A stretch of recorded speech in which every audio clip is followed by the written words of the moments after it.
అద్దం పగిలితే శబ్దం వస్తుంది, కానీ గుండె పగిలితే నిశ్శబ్దమైపోద్ది.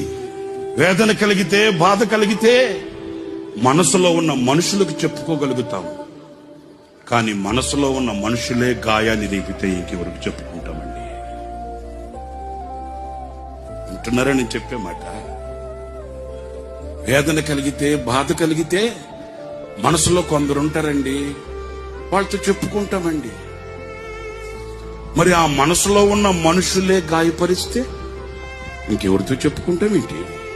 దేహానికి గాయమైతే కుదుట పడుతుంది, ఎవరో సహాయం చేస్తారు, మేలు కలుగుతుంది.